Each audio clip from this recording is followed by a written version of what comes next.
Ellie and the Library of Lost Tomorrows in the soft light of evening. Ellie sat on the wooden fence behind her house, staring at the old stone well that nobody dared go near.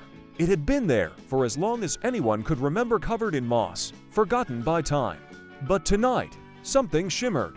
A soft, silver glow pulsed from the cracks between the stones. Ellie tilted her head. That wasn't there before. Curiosity, her oldest friend, tugged at her heart.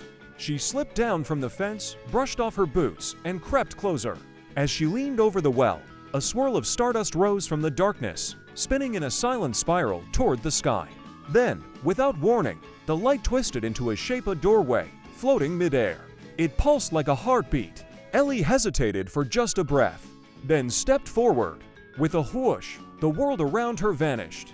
She landed on polished marble, inside a grand circular room filled with towering bookshelves that curved toward the ceiling like tree branches in a forest. Thousands of floating lights hovered above each shelf, glowing softly like fireflies. A plaque on the wall read, "Library of Lost Tomorrows." "Whoa," Ellie whispered. "A library." She took a step forward. Books floated gently off the shelves and hovered toward her, then flipped open as if they were eager to be read. She caught one. The title read, Ellie Capwood, Tomorrow, August 3rd. Inside were scenes her, older, bolder, standing in front of a crowd, giving a speech with confidence. Another page showed her rescuing a lost cat from a tree. Another had her inventing a clever puzzle box. Ellie's eyes widened. "These are my tomorrows." A soft, cold voice echoed through the library. They were. Ellie spun around. A tall figure in a shadowy robe stood at the far end of the room. His face was hidden beneath a hood, but his presence felt ancient and heavy. "Who are you?" Ellie asked. "I am the Librarian of Shadows," the figure replied. "And this place was once filled with endless futures. But now, the tomorrows are vanishing." He gestured. Shelves began flickering, books turning gray, pages crumbling to dust. "Why is this happening?" Ellie asked, heart pounding. "Because people forget to dream," the librarian said. "They choose fear over hope. They silence their inner voice. And slowly, their tomorrows disappear." Ellie clenched her fists. "Then he'll help fix it." The librarian tilted his head. "You, a child." She lifted her chin. "A brave one." A pause. Then a soft smile formed in the air like mist. "Very well. Follow me." The librarian led Ellie down a spiral staircase made of glass. Below the library, an endless corridor stretched, filled with doors made of crystal, oak, gold, and even clouds. "Each door holds a forgotten future," he said, "but only one can guide you to the heart of the lost tomorrows." They stopped before a cracked, wooden door with a handle shaped like a question mark. Ellie reached out, heart thudding. The moment her fingers touched the handle, the door swung open. Inside was a meadow, but not just any meadow. Flowers grew in impossible colors, birds sang backwards, and the sky shimmered like watercolor. In the center of the meadow stood a mirror, taller than any tree. Ellie stepped toward it. Her reflection shimmered, shifting, showing not her face, but versions of herself she didn't recognize. One Ellie wore a crown and stood atop a mountain. Another sat alone in a dark room. Another flew through the sky with mechanical wings. "These are possible futures," said the librarian, standing behind her. "The ones you've imagined, the ones you've feared, and the ones you've forgotten." Ellie touched the glass. It rippled under her fingers. Suddenly, the reflection of the lonely Ellie stepped forward from the other side. "You're not good enough," it whispered. The other reflections joined in. "You'll fail. You're too small. No one will listen to you." The voices grew louder, surrounding her like a storm. Ellie closed her eyes, heart racing.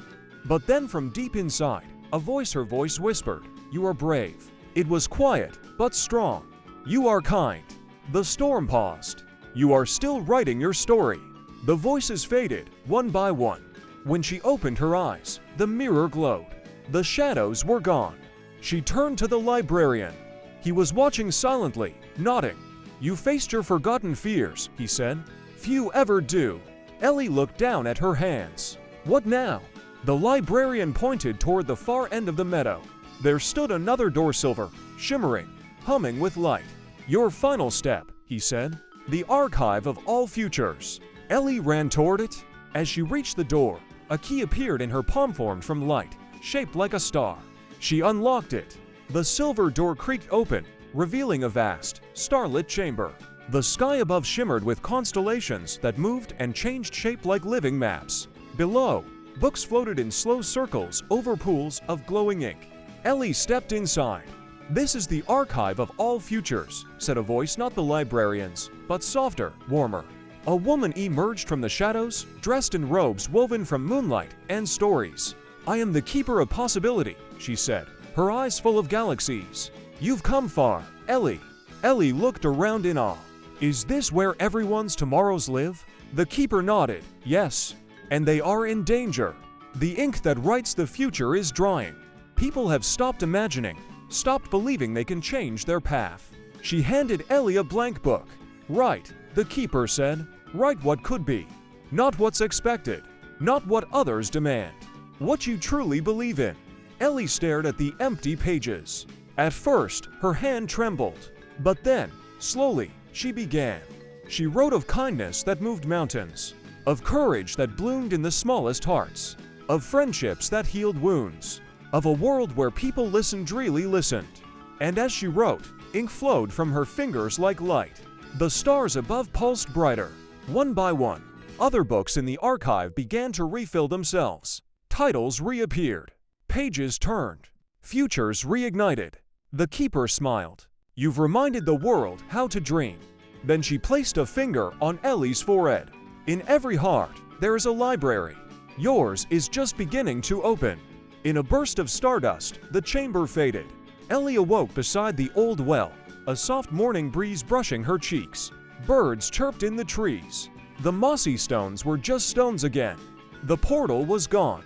But in her hand the book remained. Its cover read, "Ellie Capwood, the future you create." She smiled. That day, Ellie started a journal. She told her friends to start one too.